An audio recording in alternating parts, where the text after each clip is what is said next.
Hello, everyone. Thank you so much for joining the Catalogue release event of Hidemi Takagi's monograph with KODA Publishing. My name is Klaudia Ofwona Draber, and I am the founder of KODA and the editor of the Catalogue. The beautiful design was done by Angelica Maria Pulido.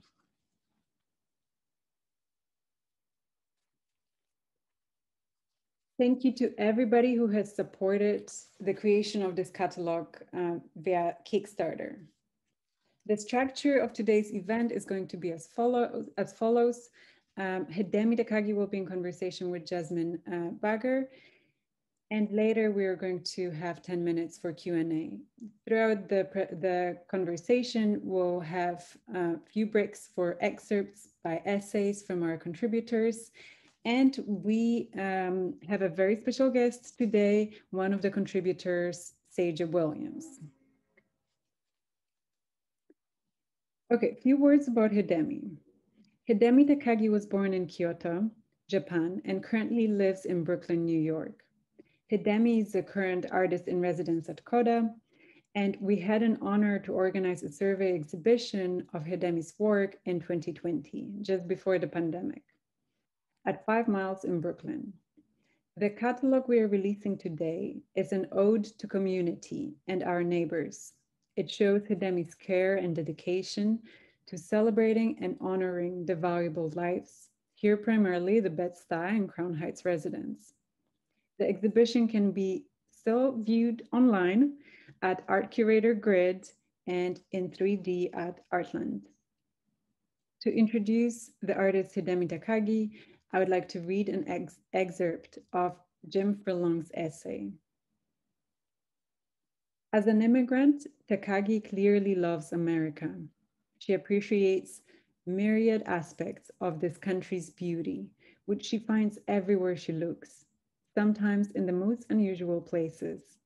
She's open to everyone she meets and doesn't judge their idiosyncrasies or unconventional qualities. In fact, she celebrates them. Hidemi has embraced the United States with an open heart and perspicacious sensibility. She's one of a kind, elevating the art of photography to its most poetic and insightful heights. This country needs more loving and generous citizens like her. And the journalist who will be in conversation with Hidemi is Jasmine Bager, who is a Saudi Latina journalist who mostly writes about women and the arts. She's based between New York City and Saudi Arabia, where she uses her voice to amplify narratives often left unheard. A graduate of Columbia School of Journalism, her work has appeared in Time magazine, Teen Vogue, and various other publications in the Middle East and Europe. Jasmine, the floor is yours. Thank you everyone for being here. So I'm going to start from the very beginning. Hidemi, why did you choose to be a photographer? Yeah, that's a really interesting question, and nobody rarely asks me about it. But also, first of all, I never been to I never finished either art or photography school.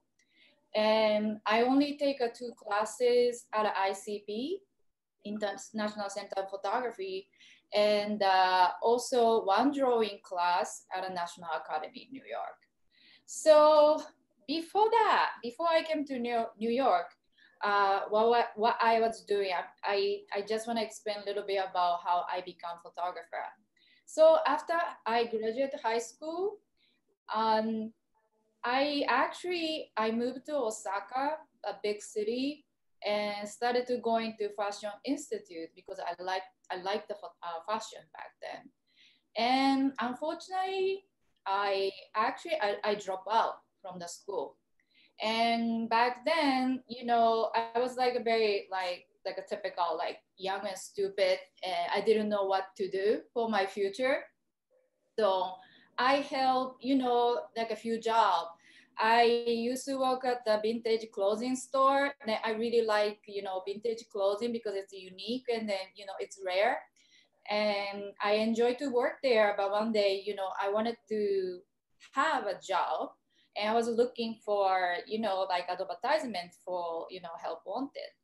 And I found the job advertisement, you know, it was, they are looking for manager for the photo studio, commercial photo studio. So, you know, if they're looking for, you know, like assistant, I wouldn't apply. But, you know, manager, I didn't have any like a photography background. So I thought I could do it. So I applied and I got a job. That's, I started to work in a photo studio back then. And it turned out it was a very small studio, and it was just, you know, like a main photographer and it just me. So he just became freelancer photographer, and he had a very small studio, and he actually asked me to do pretty much everything, like from being photo assistant to be a, you know, like a stylist, because I knew a little bit about fashion. So I did a props and a fashion. And also, you know, occasionally some client had no budget. So I did a model also. So that's how I started to learn photography without any experience.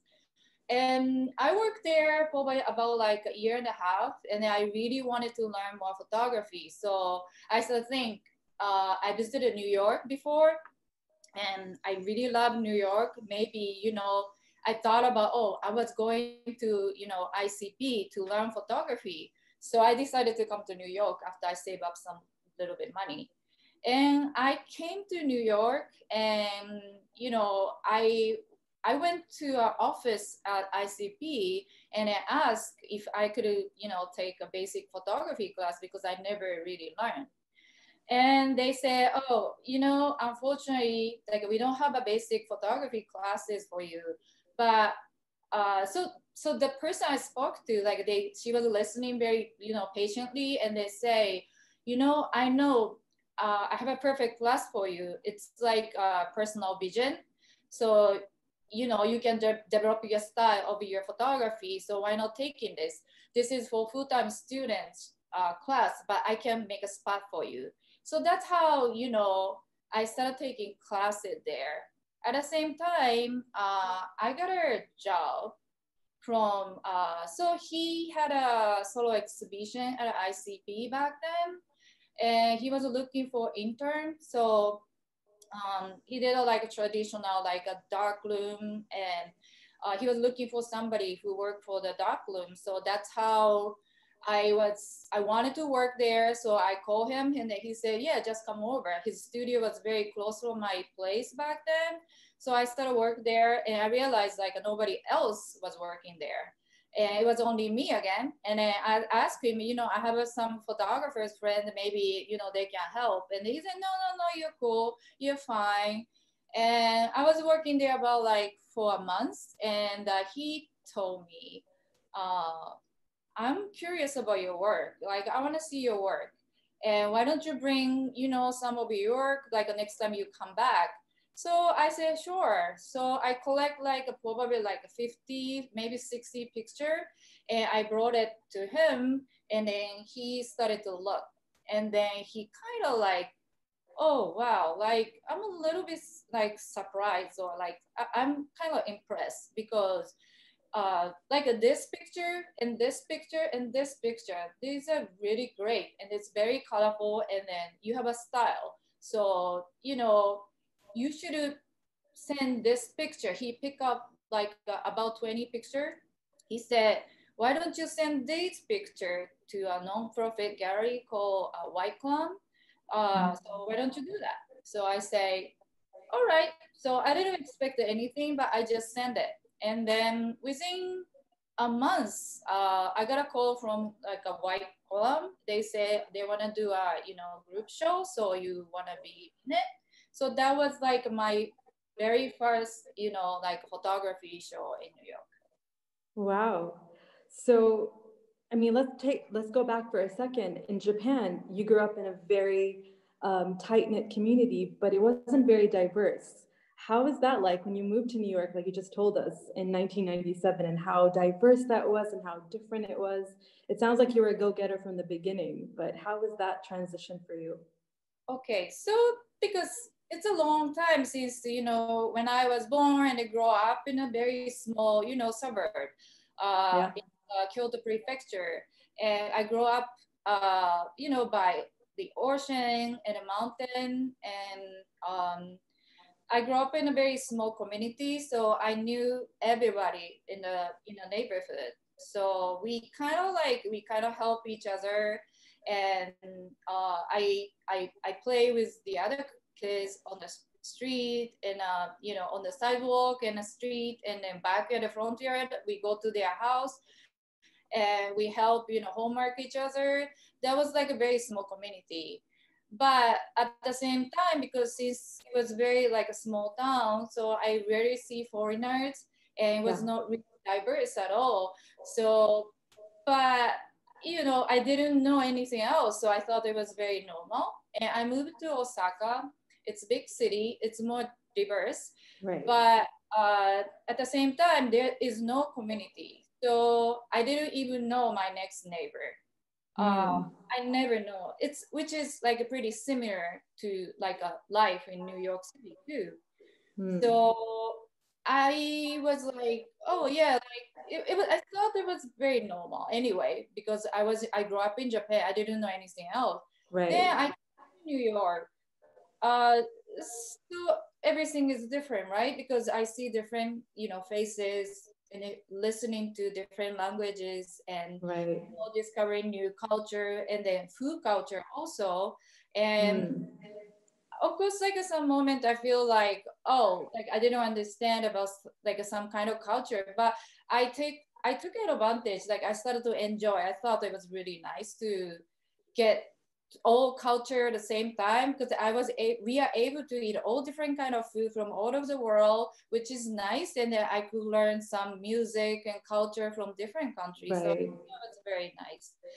And like back then, New York was, it's been always like a very diverse. And I think it's like, I would say it was not much different, because it was kind of, of course, like even Manhattan, like some part was still kind of like, a little bit dangerous. I never crossed, Avenue A or something. Certain things will still exist, but I was still able to go everywhere back then. It's still the same. It's just because of gentrification, like it's more new people came to New York, so now but then I've been living Brooklyn most of the time in New York, my time in New York. And let's talk about that. Let's talk about your time in Brooklyn. And I love how you set up kind of your camera right outside your building, and you were capturing people as they walked by, and you asked them, hey, do you want your photo taken? And a lot of people seemed like they said yes. So tell us a little bit about that. Yeah, sure. So I set up the photo studio in my front yard. I mean, apartment building. It's not. I don't own apartment, but I just use it because it's convenient. So I set up the photo studio against the sidewalk. So basically, like all the passenger, they could see what's going on, because the subject like looking at the sidewalk side of the street. So it was very interesting, because if I were in this position, I would be really shy, because everyone's watching me, and then I wouldn't perform anything. I just gotta look down. But somehow, I don't know, only probably like a first or second people, I kind of I just open up the studio and I just say, hey, like, would you like to join? And they're like, it's a surprising, like they're just coming from like shopping or whatever, and they, what? And they're like, yeah, sure. And why not? Because and you had props and things for them also. I had it seems like a really fun way to kind of get to know your neighbors also. in Yeah, very organic way, right? yeah, very much. So I had like a very colorful background and the colorful props, bunch of props, and I had a mirror. So people just walk in, and then while they're listening my explanation, what is this about? They started to, put up some props on their head, or they started wear, and they look at the mirror. So they started to see, like, oh, yeah, why not? So they just photograph. I And mean, then I love color, as you can tell. So yeah, color is always, yeah, so no, that's absolutely great. so they And seem very like they just enjoy, and I realized that it's very interesting. More people watching, like the most of subjects get more excited about it, and then their friend came and cheer. But not only cheering, it's about making fun of the subject, but they just laughing. It's all about just like a gathering. It's people came is not getting photographed. It's like yeah, there was not a point they come. They just come to join and they have a fun. And right. everybody laugh. And also, like people started to make a line, and then they sign up this like an information sheet and then like a permission form, and they just immediately wait. So it was like a line outside of the, like front yard. So I was like, I thought it was like a really amazing, Yeah, and we're really blessed that we have Saijah here to read us a little bit about her essay. The floor is yours, Saijah. All right, thank you, Jasmine. It was one of those early summer days in the sky where the temperature isn't blazing hot quite yet. Fulton Street is bustling and buzzing, and your feet take you all over the neighborhood.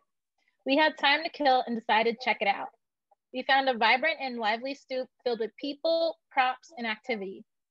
Some people were waiting for their pictures to be taken, and some were helping out, but others were there just to keep company, with kids having fun running up and down the block. I answered some questions about my story and how long I'd lived in Bed-Stuy. I answered with my grandparents in mind, who, like millions of African Americans at the time, left the South for New York City in the 1940s, making me a third-generation Bed-Stuy resident. Thank you so much for sharing that. How can I ask you, like, how was it like when you saw this whole commotion? How did you feel? Excited. It's just like I mean, growing up in Bed-Stuy, like summer is definitely one of the best times of year. And so just seeing like people around stoop, like just grabbing props and stuff, and all the colors too. We were allowed to choose the color of the background in the photos. Just a lot of like energy like everywhere, and it's fun. It just really brought me back to my childhood growing up in Bed-Stuy. So it was a lot of fun, just kind of like attracted me to the suit. So That's great. Thank you so much for sharing that. yeah. So Hidemi, what kind of camera do you use? We'll ask a little geeky question here. So it's pretty boring because I use the digital camera, Nikon D800, which is okay. So you're a Nikon person. yeah. So of course, I had a time I use a film, and I believe the magic of film. Definitely, it's not the same as digital. Definitely, yeah. So yeah, it's pretty boring.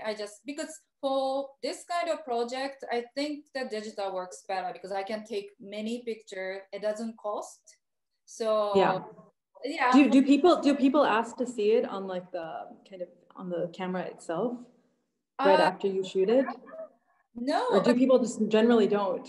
Oh, they don't. They don't. I mean, I think maybe like one or few people say, "Oh, I want to see how I look," so I turn and then they say, "Oh, okay, great." So okay. yeah, like what do you see? Like it's so small, and yeah, that's true.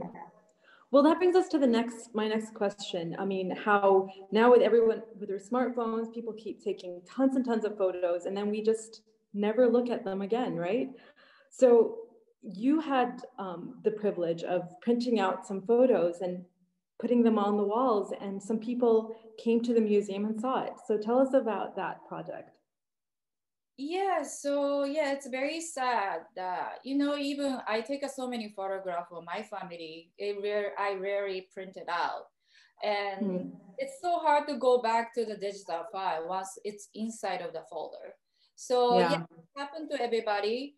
But so after I take a photograph, I usually send them via email or text, and they appreciate anyway. But sometimes occasionally I make a print for, especially the folks that is a little older side, because they like this, like the digital file. So they're very appreciative about that. So once, those photograph goes up on the wall at the gallery or some public spaces. So I have a few story that, so for Best Style Social Photograph, I had a exhibition next block from my apartment, because I wanted to do it in a local so everybody could come. So the opening night, it was very cold day. I didn't expect it like many people would come, but surprisingly, like, over 85% of subjects I display work, they show up. And,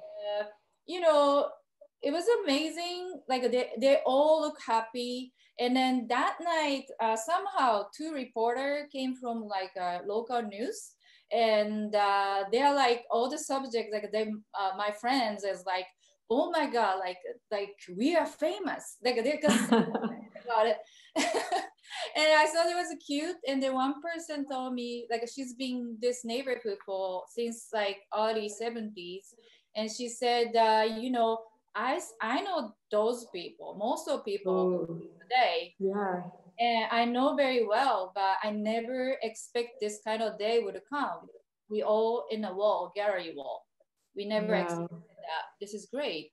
And people who came for their friend, they won in the project because they didn't have a chance for whatever reason, they got shy or something.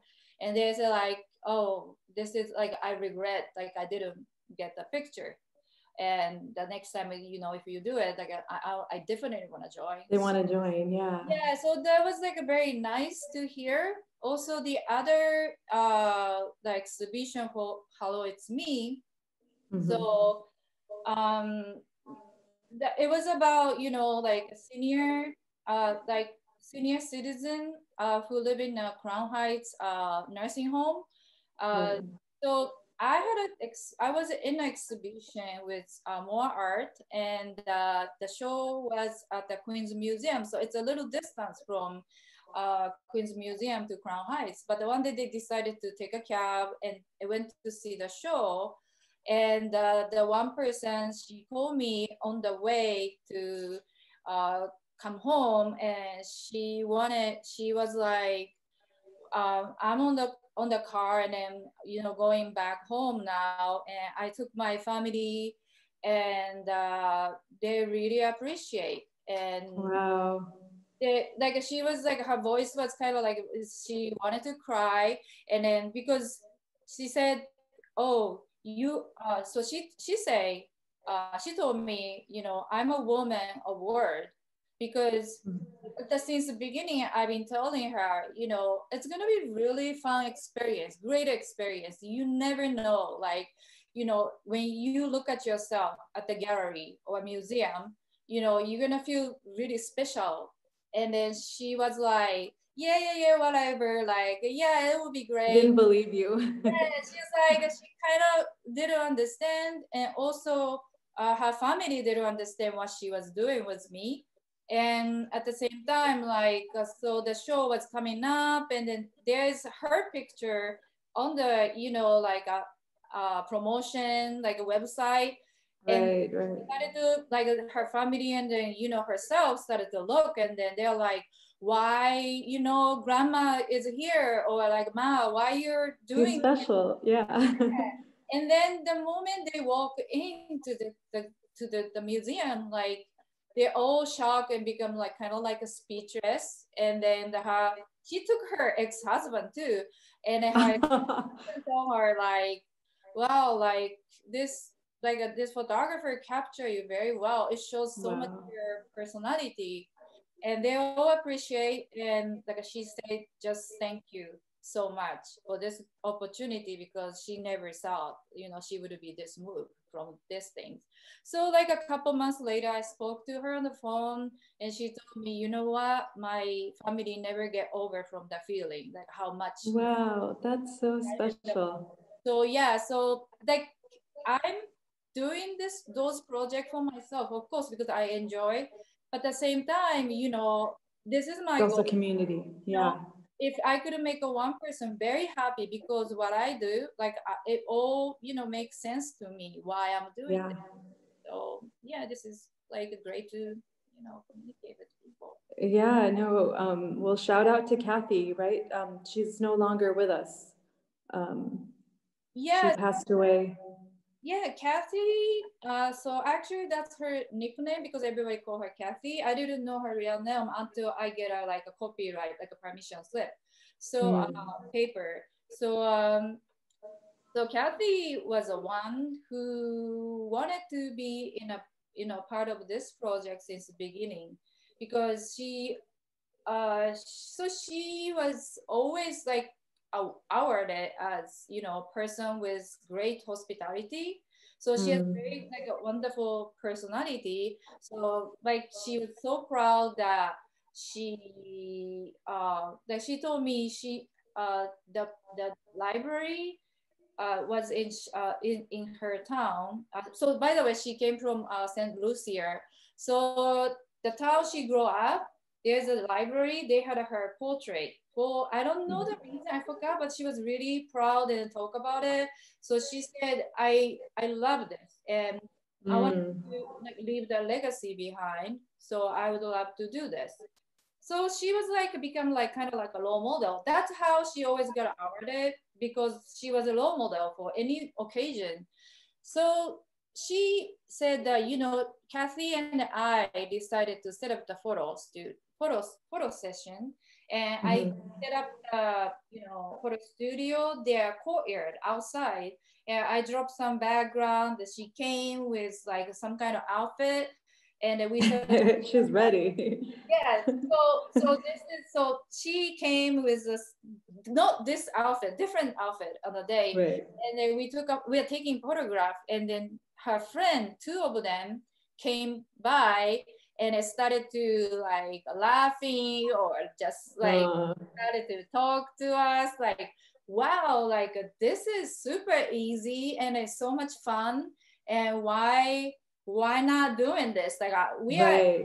So they decided. So because of her, you know, like these two wanted to join. So that's how I made a three ladies.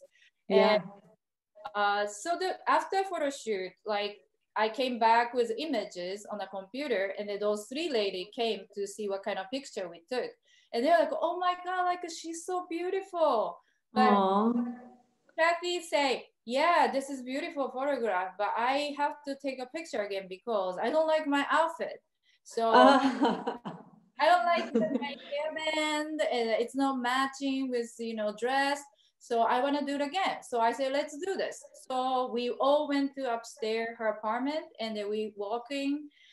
We saw all her wardrobe. So we picked the clothes. That's how we made this project together. Wow. That's such a great story. I love it. So another great story is your barbershop series. I am so fascinated by that. I loved it because as a Saudi journalist, I've often entered spaces that I wasn't invited to necessarily for a story. And I just applaud that courage that you had. What was that like? Because a lot of us were not invited to that subculture. And you said you were shy, but to enter that world takes a lot of guts. So tell us about that. Yeah, so yeah, of course it was like a big challenging for me. Did people like gossip? Like how was it like? Yes, what was it? So it was a very interesting experience. So I didn't expect it. I mean, I thought it would be easier to walk in, honestly. Like I thought it was no big deal. But once I decided, okay, today I'm gonna do this, and I bring everything with me, and then get ready myself to talk to explain. So, but the first step was very difficult. So I kind of research. I walk around on the street and then decided I picked the three different, you know, barbershop on the same street. So one place is more like, looks like old fashioned, but the owner was young and the owner was only one barber there. It's a small shop, but he was doing that since I think the beginning of 80s. And the other place is like, it's just whatever, like it's just a white box and they rented a booth. So 3 or 4 barbers working there. It's open for local. And the third, it was bigger and nicer and then more like a barbers, like almost like eight or 9 barbers were working there. And the most of clients are younger in this store too. A different vibe, yeah. Different vibe. So I picked a 3 different type of place. So and they all said yes right away. Yeah. So wow. I don't remember. I think I walked in the biggest one because it seems like more welcoming, like it was open and bigger. So I just walked in and then I asked owner, and the owner came said, yeah, why not? Like it's nothing, like no big deal. And why? Well, yeah, sure, just come anytime. Like we don't mind, right? And they made sure everybody, and then they say yeah. So after that, I feel like oh, that was not difficult. It was super easy. So I started. Became easier, yeah. Yeah, so I went to second place and third place, and I made okay, I'm gonna come back this day. They're like, it doesn't matter, just come back anytime. So I decided to stay like half a day per shop, per visit. And then I visited at least like 3 times per barbershop. And I just stay there and then, just sitting sometime. And every person's walking, I just ask, I'm doing this project and do you mind if you are in a picture? And almost nobody say like no. So I just stay there and just hanging out, talking. So it was like quite normal. Like it just most of people regular customer, clients. So they know each other. So they just come and they try to catch up some, topic. They talk about everything. It's nothing specific. And one place is like, so this place, 3 barbers, they work there and a lot. I think the first day I realized like 3 or 4 guys just sitting in a corner and they never had their turn to get a haircut. So I was like, they were just chilling. Yes, exactly. So I was wondering why I never had to get a haircut. So they're sitting and then like watching television or like talking. So I was like, so what's going on? Like what you haircut? They're like, I just came to watching television. And I was like, oh, really? That's amazing. Yeah. Every day and just sitting there like longer than me. And like, I mean, it's a whole subculture, right? It's a whole other kind of, it's a community of its own. It is a community.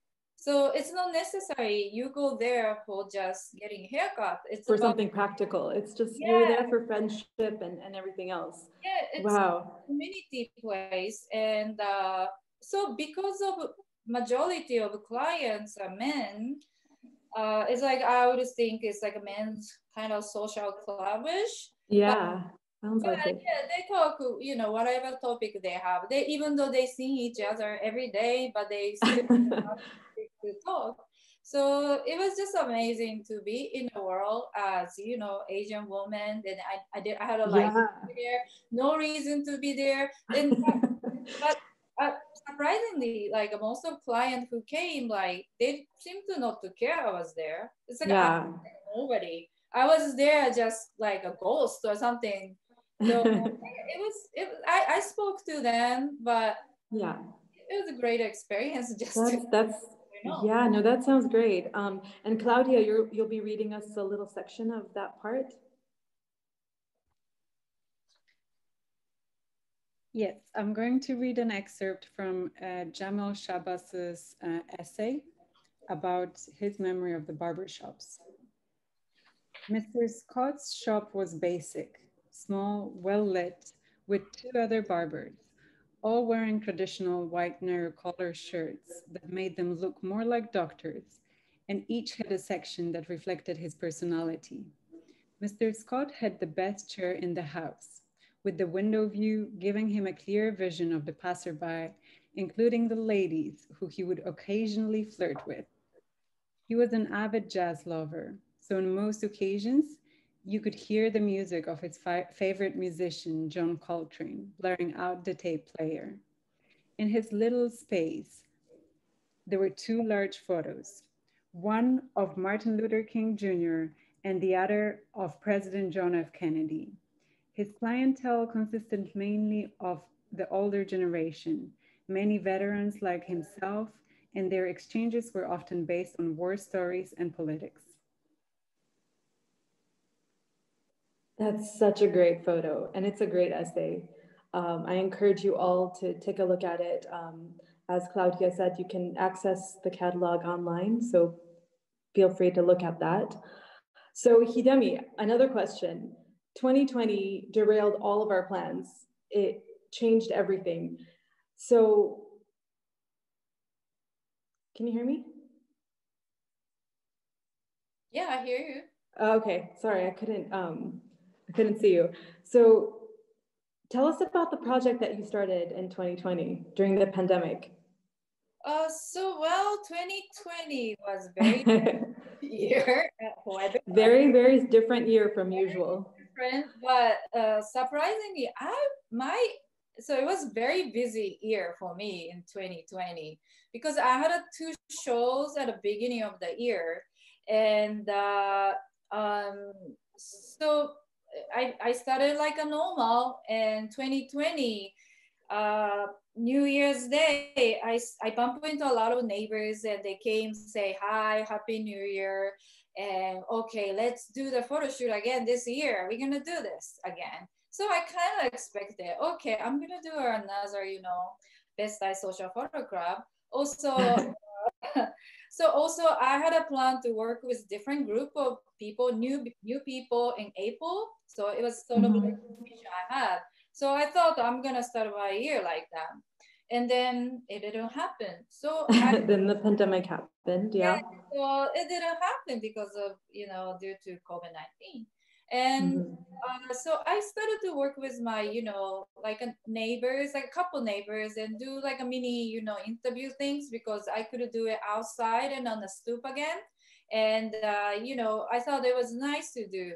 But at the same time, I wanted to do something totally different and new, but I was not able to work with anyone. So I decided, okay, so who I could work with, and I look at my family and my daughter. I was like, okay, so then I always wanted to do like a biracial or multiracial subject because my family is mixed race. I mean, like I'm from Japan and my husband came from Haiti and my daughter is biracial. So I thought it was like a perfect chance to work with. It's difficult to work with somebody is really close, so especially in the house, but she's around and then this is a safe situation, we can work together. So I needed like a little excuse to start this project, and I named this project called Identities. So basically I was born and raised in Japan, and I came here New York like over 20 years ago. And my husband was born in Haiti, and he came here. He was like between 6 to 7. He kind of back and forth, and he settled at when he was 8 in Brooklyn, Bush Brooklyn. So I feel like it was very interesting that and my daughter was born in New York, and she never lived in Japan or Haiti, but she visited Japan, but we never been to Haiti. So we kind of, I feel like, I don't know how about the other people, but I feel like I started to do not know my culture. I forgot a lot of like Japanese characters, and I don't know the trend. So I sort of feel like who I am, and I wanted to know, so like what kind of status, where we are. So I started to taking picture of my daughter. I dressed her up like a traditional. And she's right behind you right now. Yeah. So yeah, traditional like Haitian clothes, and also that's the colorful one, yeah, and then Japanese clothes. And this is this project include her portrait and also my old photograph, like a family pictures and my husband's family picture. So I started to display to see who we are. And I still don't know because I started to do this project since summer, and I'm still it's work in progress, but I'm going to develop this from now to right. What was it like working with your daughter? She's 13, right? Yeah. How was that like for her? You know, she's 13, so of course she's not like excited to do anything. Work with mom. Work with mom, but you know, she was, when she was born, I was doing this already, like photography. Yeah. So she never think, you know, this is special. To be the subject. Yeah. Okay. So she's seeing I'm taking photograph people. She was always, you know, next to me, and she see my process working, you know, editing photograph. For her, it's normal. So I asked her, and she was like, yeah, whatever, like, you know. You can do She's this. stuck at home, so might as well, right? So it's fine. But of course, you know, I gave her a little tip, and then so that made her more like serious about it, right? So I just, you know, try to do something more fun than, you know, she was like, oh, what a roll her eyes, I don't want to do it. It's like it was very like it was easy. Actually, she didn't complain anything, and we actually she looks like a natural. I mean, from the photographs, she looks like I take a photograph all the time because I right. No, that's true. That's true. Like photograph, and she kind of know like how to pose, but she poses too much because she's a teenager. So she she knows where the light is. Certain pose, but I said just being normal. She's like, natural, yeah. So it's like it was like for her, it's like she didn't really know what's going on. But you know, it was fun, and I don't know if it was fun, but we set up the studio outside the backyard, front yard to backyard, so it was easy. I didn't need to do much lighting. Right. Natural light is always it takes like 10 minutes to take a photograph. Preparing like almost like 2 hours, but I think it was 10 minutes, so she was okay. That's great. So, I mean, that brings me to the next thing.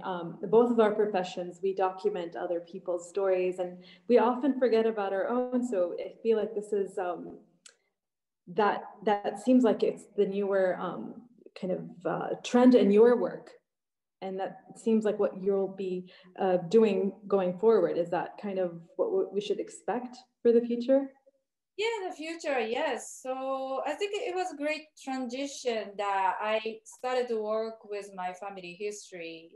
You know, I mean, part of your past and you know, it's merging with her present.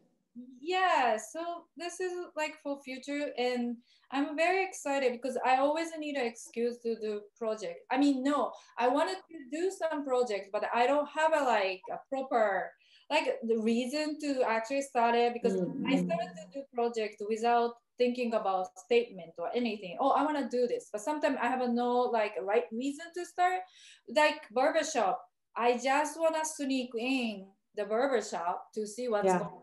I need an excuse, so I have to make up some projects. So that's how I actually started the barbershop. So this identities, I wanted to probably, because for the next, I'm planning to bring her outside and take a picture in a Haitian community in the US, or like a Japanese community in the US. Eventually, I want to reach out to Haiti, which we've never been to. So that will be exciting, a whole different dimension. Yeah, so that could be the reason, because my husband never go back to Haiti since he came here. So, and Haiti is a country that, it's not like going there, like just trouble, or there's no. It's an emotional, there is a connection there that's beyond.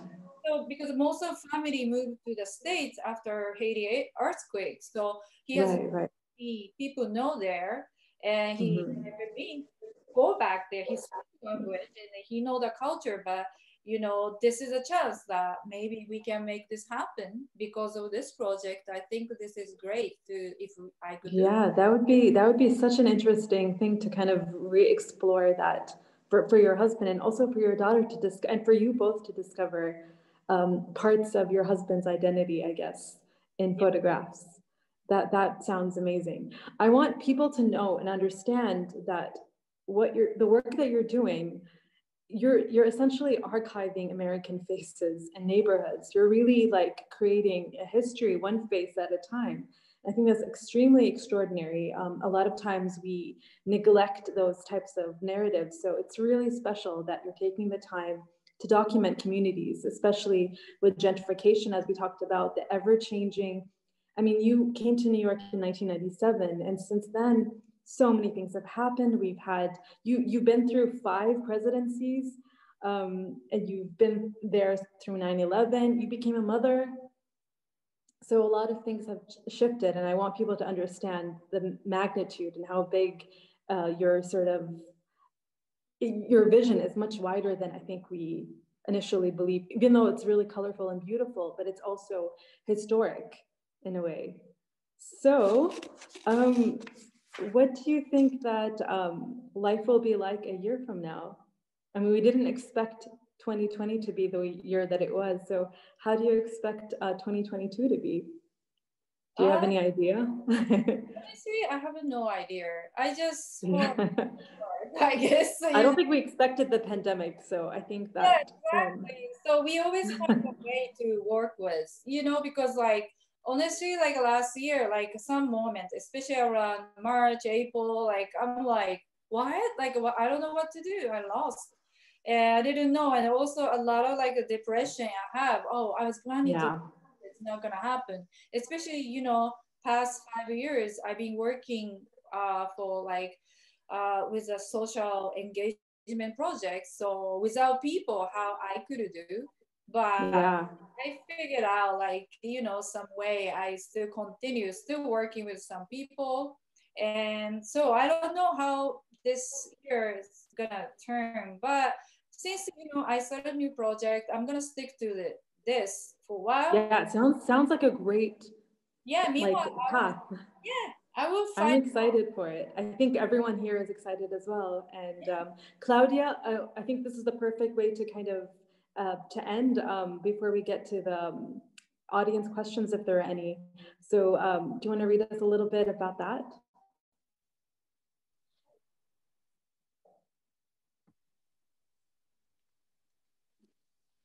Yes, thank you.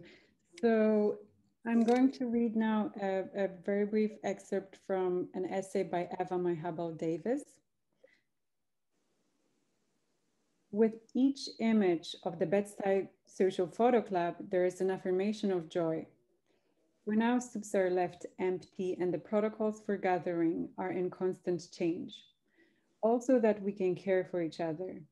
In the meantime, new ideas will surface for a studio and for the community to gather and express merriment again.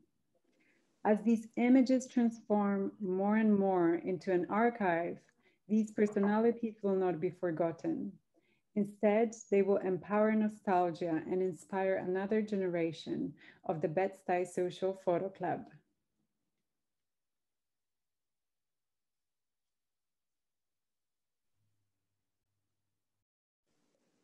Thank you so much for reading that. So I see that there's a couple of questions.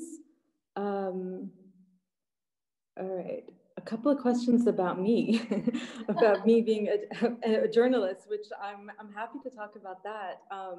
So I started being a journalist since I was 7 years old. I wanted to be a journalist. I would walk around with a notebook and a pen, even before I knew how to write. And I always walked around, and I just was interested in kind of translating things. So my mother is Cuban and my father is Saudi. So there was always that's why I really identified, and I asked the question about Hidemi's daughter. It's because I grew up in a culture, like a household with multicultural, kind of swirling around. And so I was that child. And I was constantly translating something from one language to the next. And also the culture, it's not just about the language, the words, but also the jokes and things like that. So I was always that child who would do that with the adults between my parents, and then also the extended family, and then it went beyond that. And so I knew I loved writing, and so I wanted to be a journalist. And thank you for that question. So another question. All right, so another question for KODA. They've been very active, and I'm loving it, and wondering what is next on the dinner plate for you folks. So Klaudia, do you want to answer that? Sure, thank you for the question. Nadine has just placed a little link where you can follow our events and sign up for the newsletter.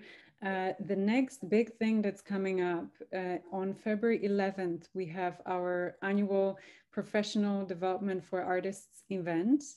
And there are going to be 4 amazing seminars, so make sure to check that out. And then we have an exhibition coming up in March with Farida Sakhafer. And we are going to start our new residency season in March as well. That's going to be concerned with the themes of trauma and healing. Great. Hidemi, do you want to talk about anything that, okay, is there a promo you wish you had more time to do or want to revisit? Time? No, is there anything that you had more time to do if you had more time, I guess? If I understand the question correctly. You mean like for about now or like? Yeah, I mean, I guess answer it any way you wish. I hope I'm getting the question correctly. A project. Oh, project. Yeah, thank you, William. Project. Yeah. So, not like, it's like, again, like, it's like. Ongoing, yeah. You're very intuitive. So it seems like you just find things and, you know, you have an intuition, you want to do like a project, and then you go ahead and you do it. You're a go-getter. Yeah. I love that. But I don't have it right now, honestly, because I really don't know what's going on. And yeah. Also because, you know, the project I have, 2 projects I have right now. So I really wanted to keep up because this year I'm still going to continue the interview pieces. I wanted to do audio and the portrait. So, and, you know, I want to, you know, somehow I wanted to display both of them. Like people hear, you know, their story, and then they could see the picture, like almost like a Hello, It's Me project. Yeah. And that's just, I'm just wanted to continue what I'm doing. And we hope you do. I mean, like we've heard tonight or today, that you've touched so many people's lives with their portraits that you've been taking, and you've united communities, and you've had people laughing. I mean, we've heard Saijah, like she joined us earlier and told us about her experience walking in there, and just that whole vibe and that experience was very touching. And she wrote that beautiful essay for us that she shared with us. So it seems like you're on the right path. Thank you. Yeah, if people happy, like I'm happy, you know. Yeah, I'm just like. And your daughter. Yeah, I'm just teenagers are tough though. So yeah, so if anybody's happy, I'm happy. I'm just the person who just gonna be a conductor and just go there and tell, okay, let's do this. Other than that, because I let it be. They do whatever. I don't tell them like what to do. So if people enjoy, and if people enjoy to see themselves at the show, I think it's all great for me. So I absolutely can say on behalf of everyone watching, we all enjoy the work that you're doing.